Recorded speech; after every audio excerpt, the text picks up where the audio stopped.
Em 1932, Lampião voltou à região de Mossoró com 31 homens armados, e todo o sertão sentiu. 5 anos antes tinha sido derrotado naquela terra, expulso com sangue nos calcanhares, perseguido pelo padre e pela polícia até a beira do deserto de pedra. Mas o que o trouxe de volta foi um comerciante chamado Leandro Bezerra Teixeira, que cobrava 15 mil réis por 1 quilo de farinha podre no pior ano de seca que a Caatinga havia visto desde que homem velho guardava lembrança. O sertão esperava que Lampião chegasse e fizesse o que sempre fazia. O que o sertão não sabia era que havia um plano armado ao redor daquela chegada, e que entre o comerciante, o cangaceiro e o coronel que moveu os fios por detrás, havia uma conta mais velha esperando pagamento. Uma conta de 5 anos, e um nome que Lampião havia carregado dentro desde 1927. A seca de 32 chegou ao Rio Grande do Norte como chegam as piores desgraças do sertão. Devagar, primeiro, depois de uma vez. Já em janeiro os açudes haviam mostrado o fundo de barro rachado. Em março os rios do interior viraram rastros de areia branca, leitos secos onde uma cabra podia atravessar sem molhar a pata. Em maio a Caatinga estava parada num silêncio de osso, cada mandacaru um espinho apontado para um céu que não prometia nada. O gado morreu primeiro. Os bois caíram nos pastos de terra vermelha, um por um, os flancos colados nas costelas, e os urubus chegaram com aquela pontualidade que só eles têm. Depois vieram os porcos, depois as cabras, depois o que restava nas despensas foi sendo consumido e as famílias do interior foram descobrindo o sabor do angu ralo feito com pouco e do silêncio que vem quando não há mais o que colocar no fogo. A Caatinga naquele agosto tinha aquele cheiro específico que quem nunca sentiu não encontra palavra para descrever. Poeira com um fundo de mandacaru ressecado, uma nota de couro velho, o cheiro de coisa viva que está esperando. O calor não era novidade, mas aquele calor de agosto de 32 tinha uma qualidade diferente, o tipo de calor que não deixa sombra, que reflete no chão de areia branca e volta por baixo como segundo sol. Mossoró era cidade de porte, tinha delegacia, padre, telégrafo, comércio de algodão, gente com sobrenome longo. Mas os distritos ao redor de Mossoró eram outro mundo. Eram lugarejos de adobe e poeira onde o nome do povo não aparecia em nenhum jornal, onde uma família inteira podia sumir de fome, e o único registro seria a cruz de madeira que os vizinhos fincavam na terra quando não havia mais ninguém para cavar uma vala. Serragem era um desses lugares. 42 quilômetros a sudoeste de Mossoró, encravado numa dobra de Caatinga entre Serras Baixas e Pedra Exposta, Serragem tinha 321 almas no censo de 30, se alguém houvesse contado direito. Tinha uma igreja de pedra que nunca havia sido rebocada, uma escola de pau a pique que funcionava 6 meses por ano quando tinha professor, um poço comunitário que havia secado em abril, e um armazém, um único armazém. O de Leandro Bezerra Teixeira. Leandro tinha 46 anos naquele agosto. Era filho de comerciante português com mulher nordestina, havia crescido entre as prateleiras cheias do pai e havia aprendido cedo que o sertão tem uma equação que o sertão não ensina, mas que quem vive nele aprende sem querer, que o homem que controla o abastecimento controla a vida dos outros, não com força, com presença. Com o simples fato de ser o único. Carregava a barriga que cresce devagar quando os vizinhos passam fome.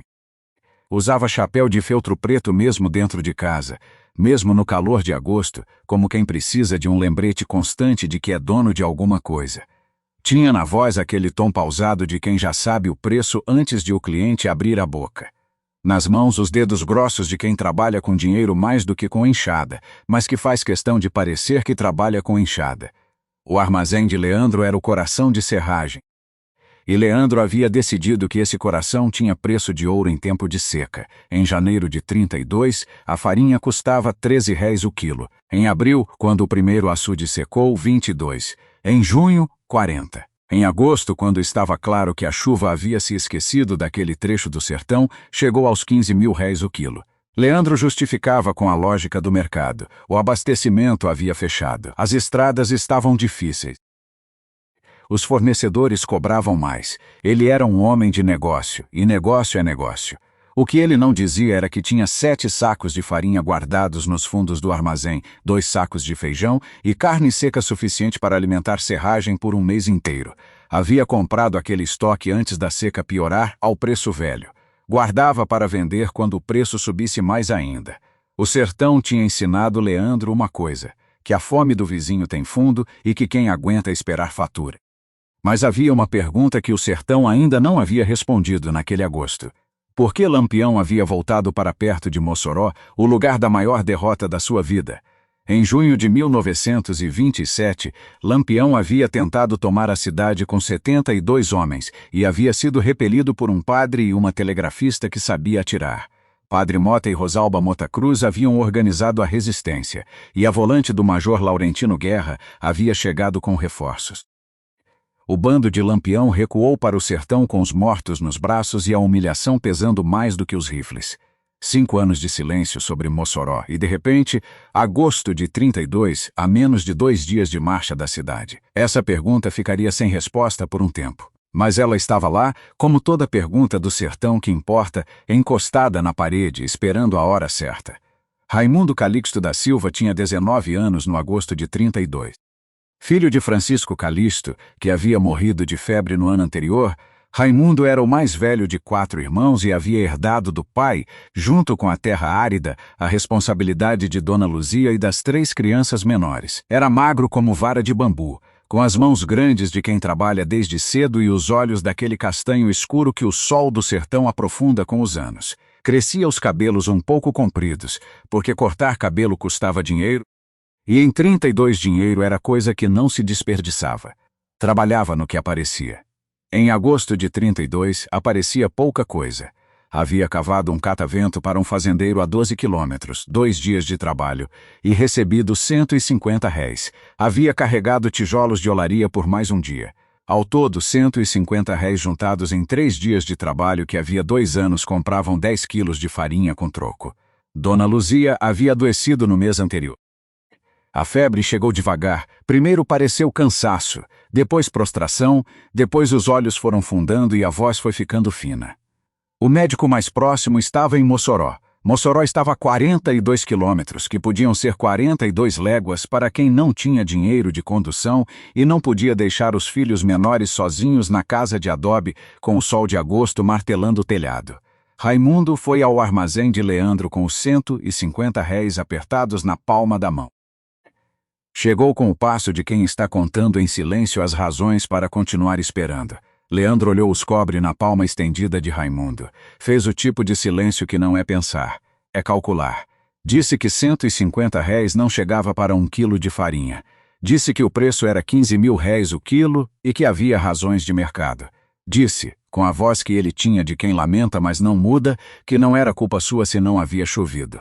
Raimundo saiu sem comprar nada. Sentou na beira da estrada de terra batida, debaixo de uma imburana que havia perdido todas as folhas, e ficou olhando para a poeira que a falta de vento deixava no mesmo lugar. Era o tipo de momento que o sertão guarda com carinho cruel.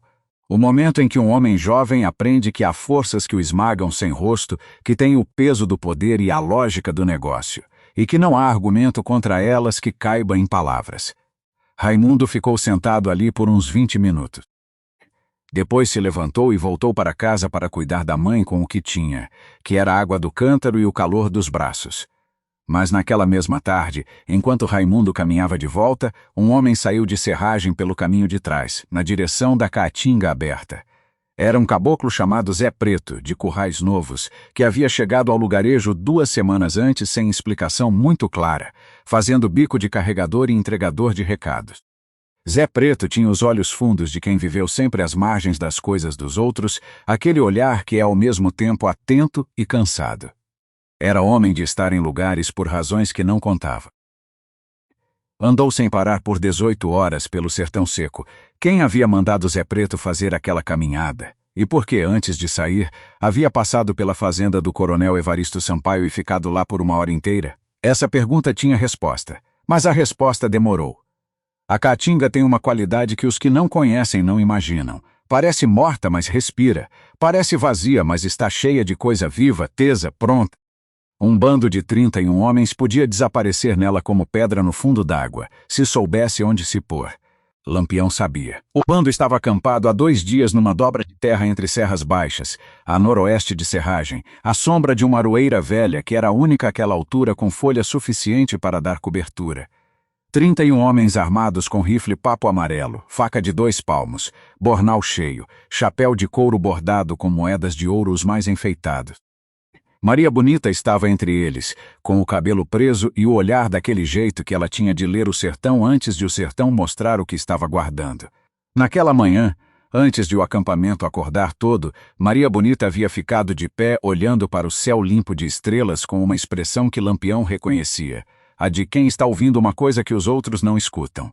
Havia dito para ele, em voz baixa, que havia algo no ar que estava fora do lugar. Lampião havia dito apenas, "Eu sei." Zé Preto chegou ao acampamento com os lábios esbranquiçados de sede e os pés em carne viva dentro das alpercatas. Um dos sentinelas o interceptou na caatinga e o trouxe para o centro do grupo. Lampião estava sentado numa pedra plana, limpando o rifle com um pano de algodão, como fazia todo dia naquele horário. Os óculos redondos no nariz, a concentração de quem dá a mesma atenção a tudo. Zé Preto contou a história do armazém de Leandro Teixeira. Os preços, as famílias passando fome, os sacos escondidos nos fundos da despensa. Contou com o detalhe de quem havia se preparado para contar, aquela fluidez de narrativa que vem quando alguém ensaiou o que ia dizer. Lampião ouviu sem interromper. Quando Zé Preto terminou, mandou trazer água e rapadura para o homem. Esperou que ele comesse e bebesse. Depois disse, com a voz baixa que ele tinha quando estava mais perigoso, "Você veio 18 horas de pé pelo sertão para me contar história de armazém.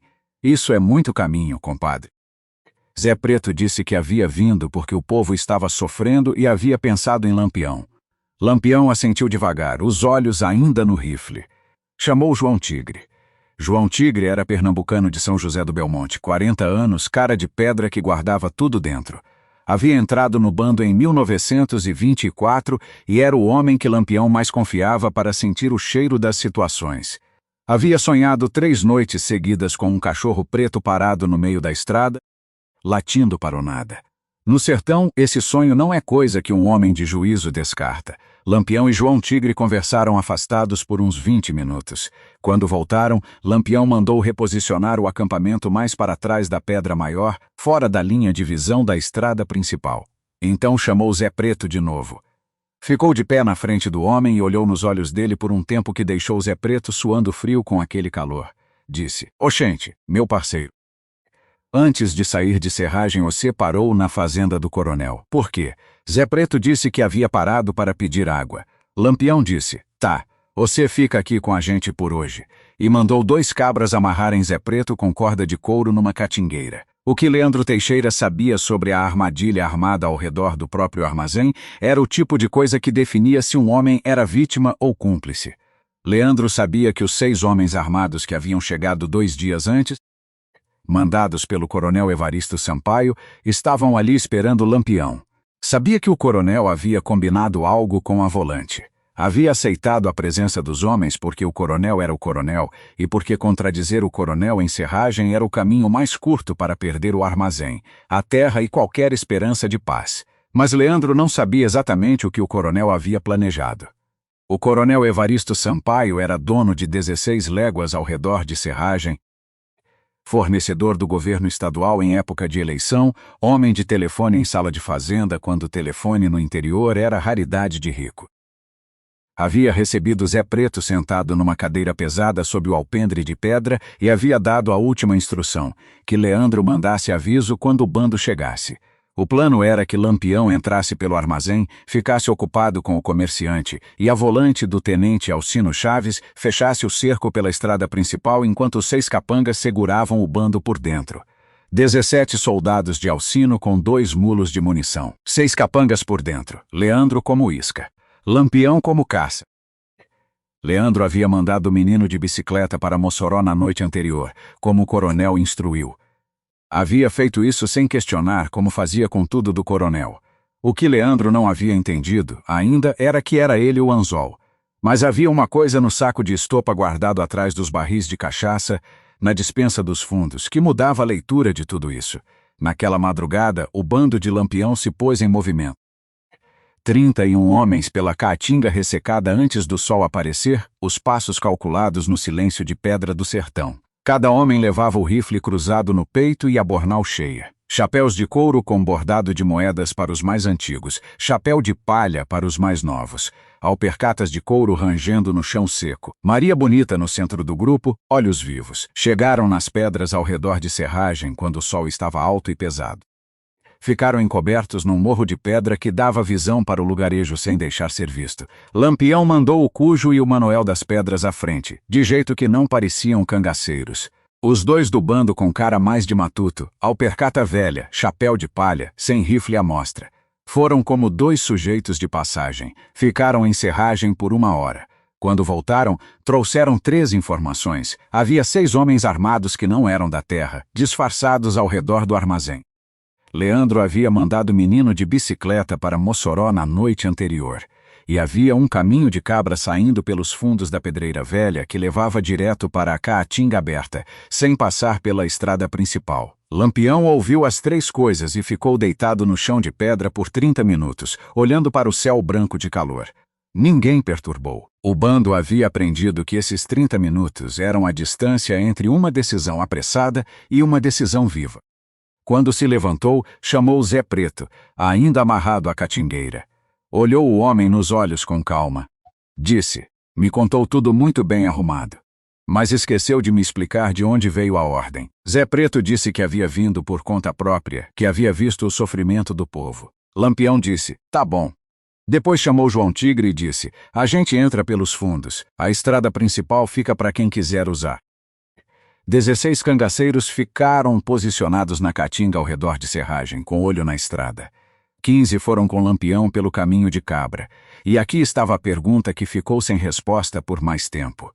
Por que Lampião, que havia matado homens por muito menos do que cobrar 15.000 réis por farinha, havia prometido mentalmente poupar a vida de Leandro Bezerra Teixeira antes mesmo de entrar no armazém?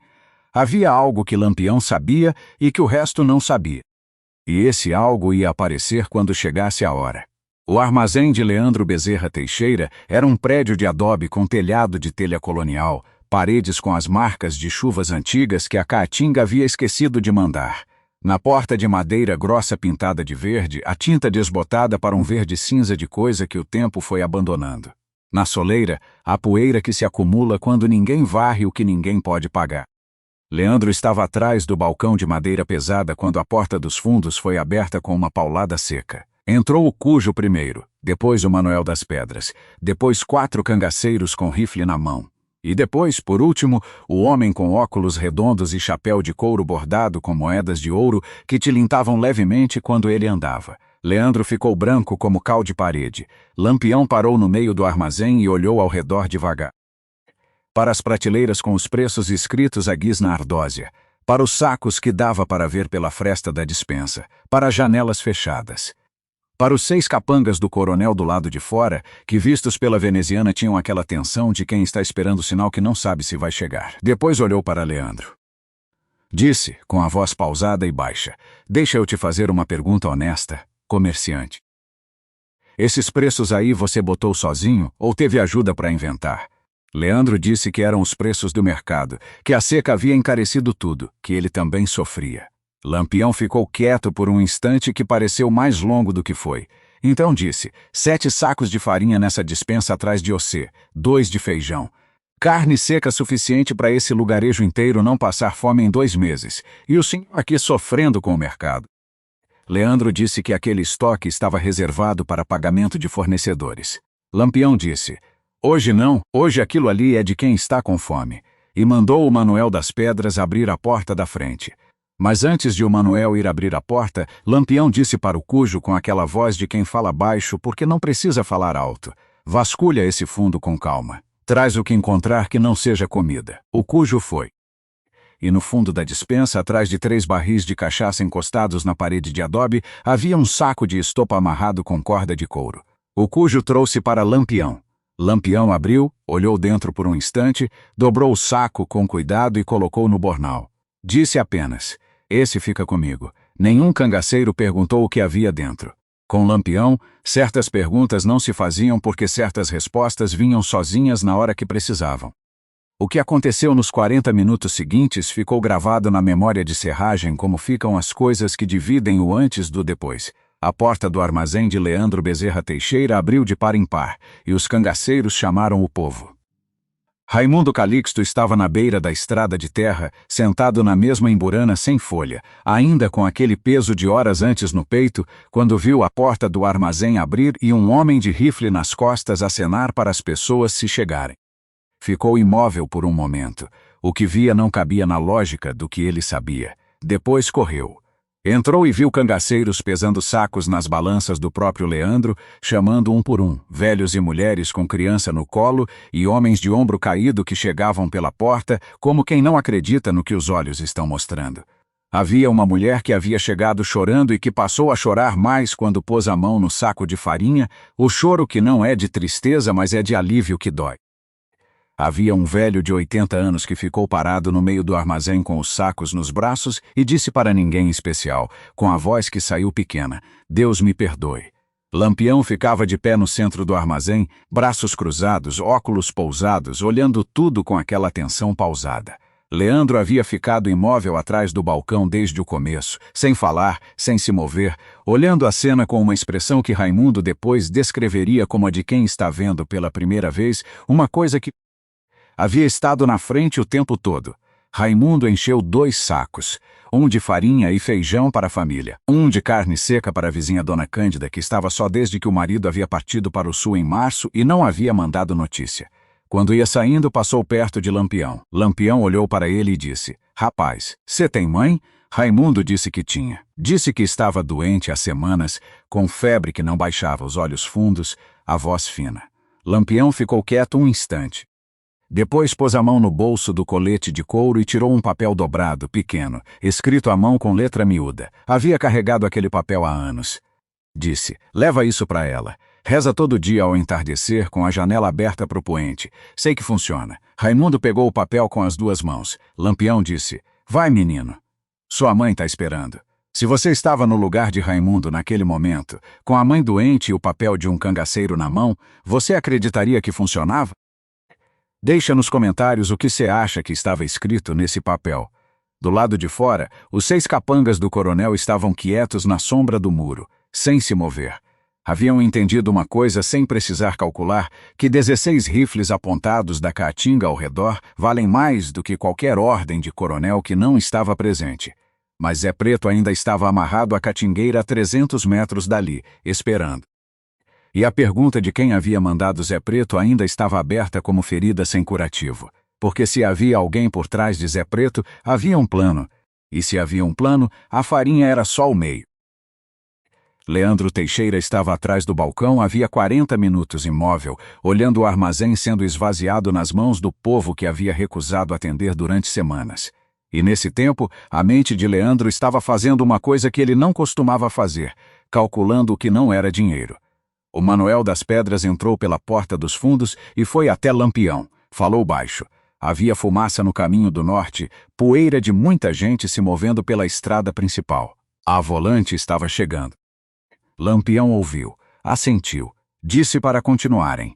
Então virou para Leandro. Disse, com a voz que tinha quando queria que a outra pessoa entendesse que era a última vez: "Comerciante, preciso de uma coisa de você. Pense bem antes de abrir a boca, porque a resposta que se der vai ficar aqui dentro do armazém por muito tempo depois que eu sair." Leandro ficou olhando para Lampião. Lampião disse: "Os capangas do coronel lá fora. Eles sabem o caminho que a volante vai fechar?"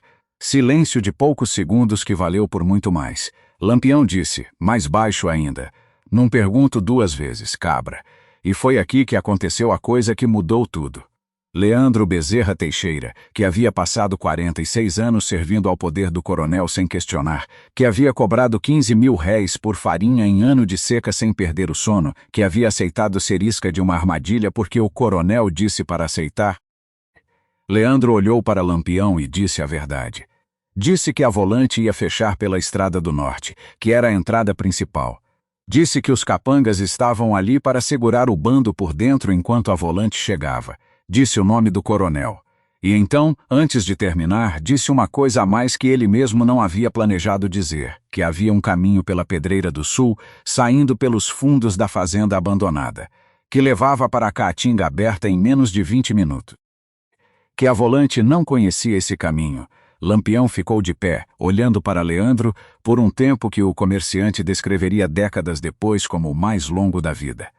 Depois disse: "Por que você tá me contando isso?" Leandro disse, com a voz de quem está ouvindo o próprio pensamento pela primeira vez: "Porque eu não quero mais sangue dentro do meu armazém.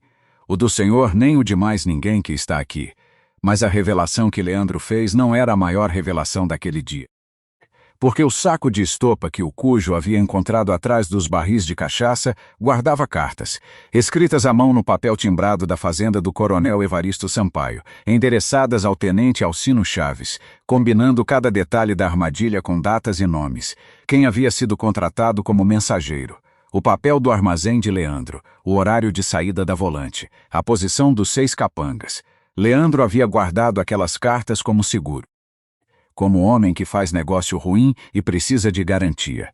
Havia escondido na despensa sem imaginar que esse dia viesse tão cedo. Lampião havia lido cada palavra enquanto a distribuição acontecia no armazém. Sabia tudo antes de Leandro abrir a boca. O que ele ainda não sabia, antes de Leandro falar, era se Leandro ia escolher o lado certo quando chegasse o momento. Leandro havia escolhido. E isso mudava o que ia acontecer a seguir. Lampião saiu de Serragem pelo caminho da Pedreira do Sul com 31 homens, 40 minutos antes que a volante do tenente Alcino chegasse à vista do lugarejo. Antes de sair, parou ao lado da catingueira onde Zé Preto estava amarrado e mandou soltar o homem. Ficou de pé na frente de Zé Preto por uns 5 minutos, falando baixo, sem que ninguém mais pudesse ouvir. Zé Preto levou consigo o que Lampião disse. Mas a cor que ficou no rosto dele depois foi de quem ouviu coisa que não tem como desaprender. Andou sem parar até Currais Novos, vendeu o que tinha. Tomou o trem para Recife, nunca mais apareceu no sertão do Rio Grande do Norte. Ninguém em Serragem perguntou por ele. O coronel Evaristo Sampaio ficou anos com aquela sensação de ter perdido alguma coisa importante sem conseguir nomear o quê. O tenente Alcino Chaves entrou em Serragem com 17 soldados e 2 mulos de munição e encontrou um armazém de prateleiras vazias, famílias voltando para casa carregando sacos, e 6 capangas desarmados sentados na porta com aquela cara de quem não entende o que aconteceu ao redor. O tenente ficou vermelho de raiva. Interrogou Leandro por 3 horas. Leandro disse que havia sido assaltado, que os cangaceiros haviam levado tudo, que não havia visto por onde haviam saído. A volante varreu a caatinga ao redor de Serragem até o dia seguinte. Interrogou moradores. Voltou para Mossoró com as mãos vazias.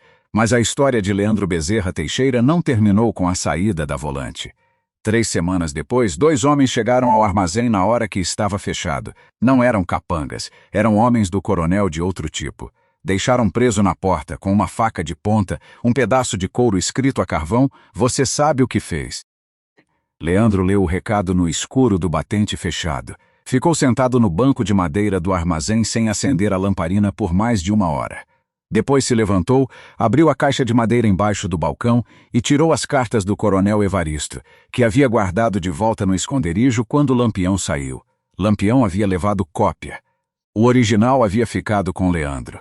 Porque antes de sair, Lampião havia dito uma coisa para Leandro que ninguém mais ouviu: "Guarda essas cartas no lugar mais seguro que você conhece.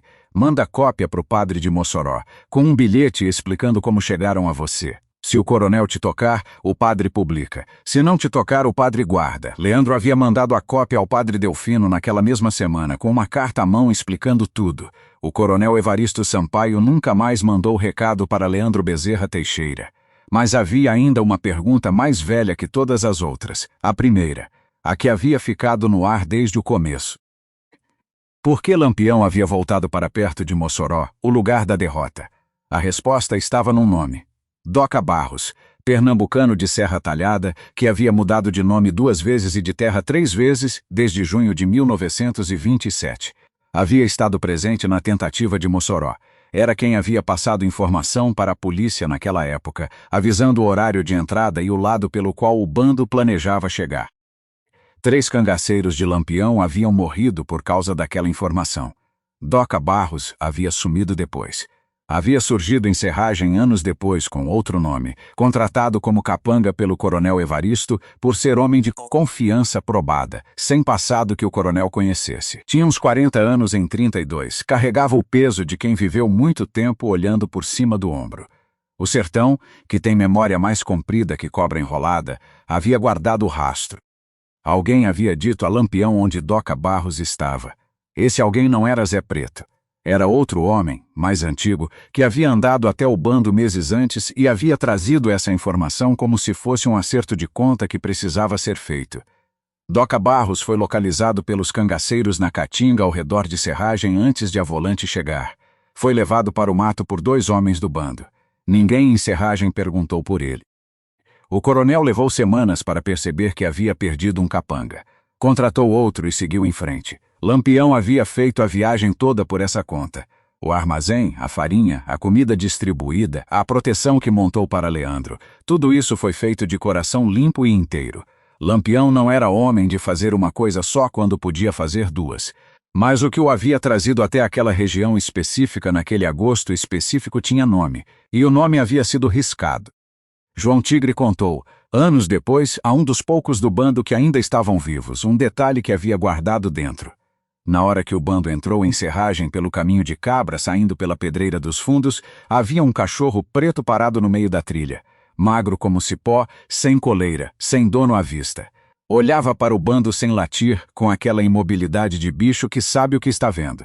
Os cangaceiros passaram em volta dele, um a um, sem que o cachorro se mexesse. Lampião foi o último a passar. Quando chegou perto do animal, parou por um instante e olhou. O cachorro baixou a cabeça, devagar como quem conhece.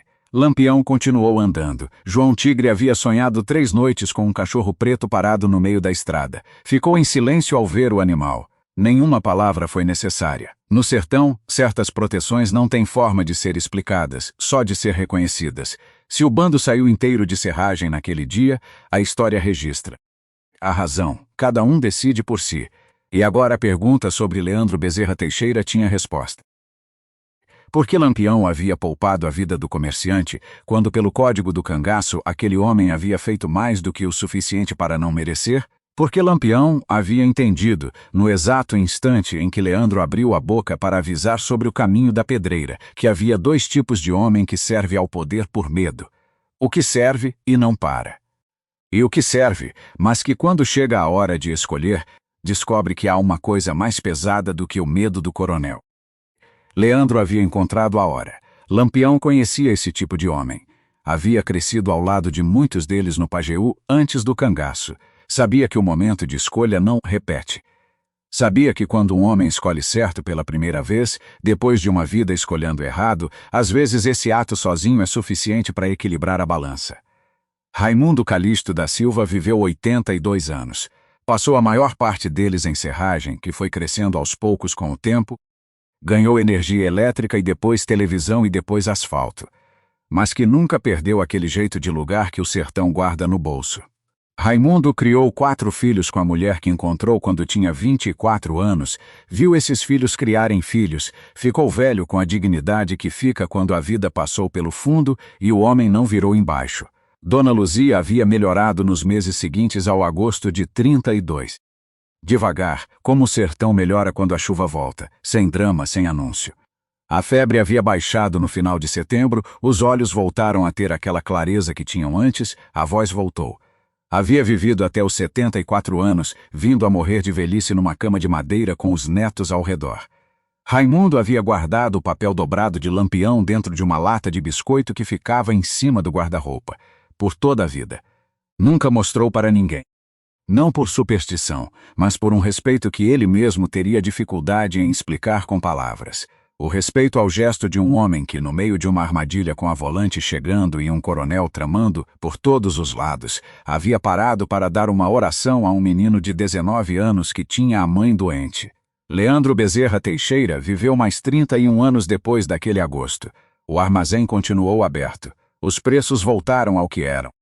Nos anos de seca que vieram depois, e vieram muitos porque o sertão tem esse costume, Leandro nunca repetiu o que havia feito em 32. Havia famílias em Serragem que ficaram devendo ao armazém durante anos e Leandro nunca cobrou, nunca anotou como cobrança.